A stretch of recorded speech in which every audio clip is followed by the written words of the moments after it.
Dear colleagues, today we are holding the first meeting of the Council for the implementation of the state demographic and family policy. We must assess what has already been done and outline further steps in our joint work. I want to emphasize right away, supporting families and creating conditions for as many children as possible to be born in Russia are among the most important, essentially cross-cutting directions of all our national projects and strategic development plans. This concerns practically all spheres of life, everything that is necessary and significant for our people. This is an unequivocal priority since we are talking about the future of our country. And here, coordination and consolidation of the efforts of the state, business, civil society, and the clergy of our traditional religions are especially important. And of course, we all need the support of the mass media, coordinated, logically unified actions at all levels and in all directions. That is what we must organize. The composition of the Council, which includes representatives of federal and regional authorities, public and nonprofit organizations, as well as the scientific and business communities, undoubtedly reflects a focus on a comprehensive, systematic approach to solving the task before us. I very much hope that today specific proposals will be discussed that are intended to make our demographic, development, and family support policy more effective and efficient. Dear colleagues, in the modern world, a global trend and a global challenge has become the decline in birth rates. No, of course, not in all countries, that is well known, but many have faced this, primarily economically developed states.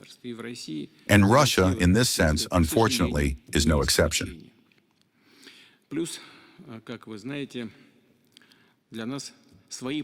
In addition, as you know, we are also feeling the effects, the echo, of two demographic pits, as we call them. The tragic losses of the Second World War, which for us is the Great Patriotic War, and the crisis period of the 1990s, which occurred immediately after the collapse of the Soviet Union. Different countries choose different ways to respond to the demographic challenge, up to and including the actual encouragement of uncontrolled, indeed uncontrolled, and even chaotic migration that replaces the indigenous population of a given country, sacrificing in the process their identity, cultural distinctiveness, and, what is also important, internal political stability. Our choice is unambiguous. It is the all-round support of the family as the fundamental foundation of Russian society, the protection and preservation of genuine family values and traditions that have united and strengthened our country over the centuries. I am deeply convinced that we can respond to the demographic challenge only through the development of our own demographic potential, the preservation and growth of the population of all the indigenous peoples of Russia, the support of the traditions of large, multi-child families, and the development of programs for the return to the motherland of our compatriots, Russians and Russian-speaking people, who form the state-forming foundation of our society. In this lies the key to our future, to preserving the ethno-cultural balance of Russian society, and to the strength of our sovereignty. I have said more than once, a family in which 3 or more children are growing up must become the norm, a natural way of life in our country. And here internal orientations and people's personal convictions, the way they themselves set their priorities, have enormous, sometimes decisive significance. According to sociologists, more and more of our citizens are saying that they would like their families to be large.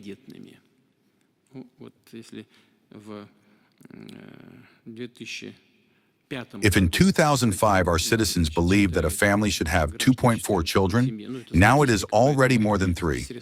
This is statistical data, and since the mass media work with it, the figure may sound strange, but for statisticians it's normal. This is, after all, a very important trend. And here's something else.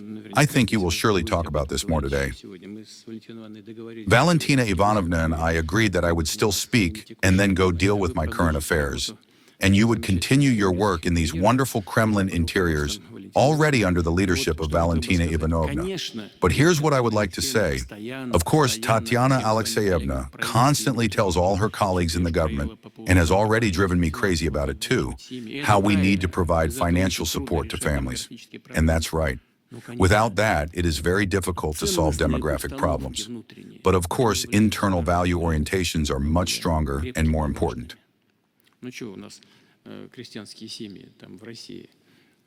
What, did peasant families in Russia live at the level of the average European income? No, yet there were 7 to 10 people in a family. The value orientations, the worldview, were completely different.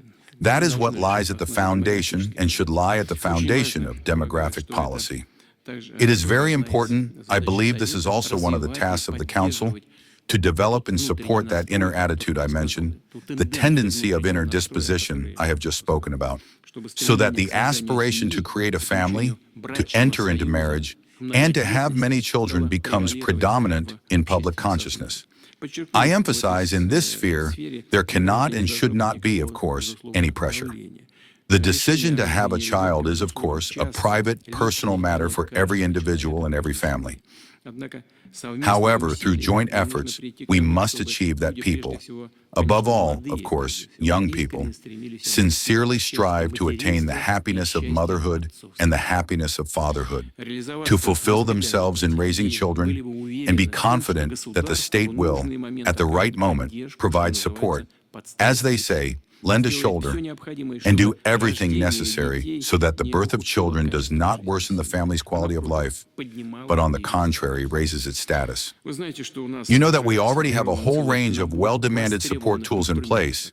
I mean the maternity capital, the unified allowance for low-income families, and preferential mortgages. I would also remind you that starting this year, regions where the birth rate in 2023 was below the national average are receiving additional funds for implementing programs aimed at increasing the birth rate.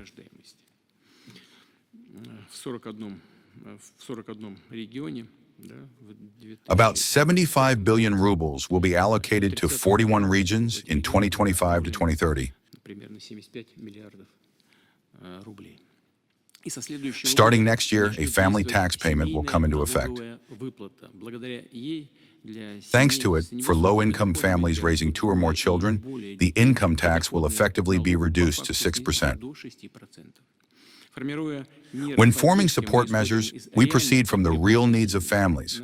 What would I like to draw attention to in this regard? It is obvious that for large families, where expenses are always high, it is more difficult to buy a more spacious apartment or house with their own funds. Here, too, a support measure is in place, including a state payment of 450,000 rubles toward the repayment of a mortgage loan. In a number of regions, local authorities are also actively involved in solving the housing problems of large families.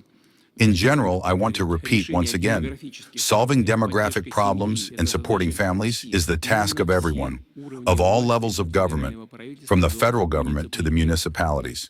And it is important that the regions themselves are proactively offering their own solutions in this area. As an example of active regional policy in this field, I would like to note the work of the Nizhny Novgorod region. The governor told me about this in detail when I was there on a working trip.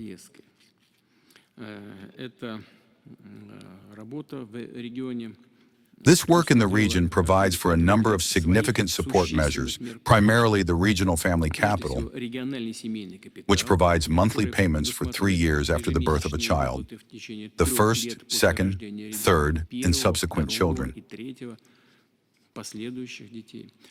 Moreover, all families receive this support regardless of their income level, simply by the fact of the child's birth. What else do I consider important to note? Nowadays, young people, and not only in Russia, often postpone having children, believing that for now they should focus on other goals. And then it turns out that the best time for a family has been irretrievably lost. Our task is to ensure that young people understand they do not have to choose only one thing, that they can quite successfully combine parental responsibilities with studying or starting their careers.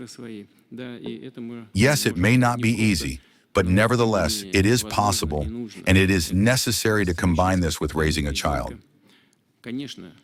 Of course, undoubtedly, this requires a lot of strength and effort, but the state is ready to provide help and support. And we need to convey to people that it may seem obvious, but still, it must be said out loud. Fatherhood and motherhood are happiness, and happiness should not be postponed for later. That is what is important. But of course, it is also important to help young people, families, go through this period of their lives. In this regard, a number of decisions have been made recently. The amount of maternity allowance for full-time female students has been increased. In some regions, one-time payments have been introduced for students who are preparing to become mothers. At universities, mother and child rooms and short-term childcare groups are being opened. And of course, it is necessary to encourage everything being done in this area within the higher education system. Primarily higher, but also secondary, of course. I know that under the auspices of the Federation Council, a festival of student families was held. Valentina Ivanovna told me about it. In July, I believe, at Bauman University. I consider it important to continue fine-tuning the support measures for young families, including student families. And I expect that the Council on Demography will also deal specifically and thoroughly with this topic. In general, we must constantly analyze the effectiveness of all measures taken in the field of family policy, and build a system of social support in such a way that it is as transparent, clear, and convenient as possible for families with children, operates in a proactive mode, and ultimately helps people fulfill their dreams of a large, close-knit family with many children. Undoubtedly, measures of financial and social support, both federal and regional, are of great importance. I would note that businesses and our major companies are now also joining this effort by implementing their own programs for young families. At the same time, I want to repeat once again, the solution to demographic problems begins with each individual family. I have already said this, and I want to repeat it once more.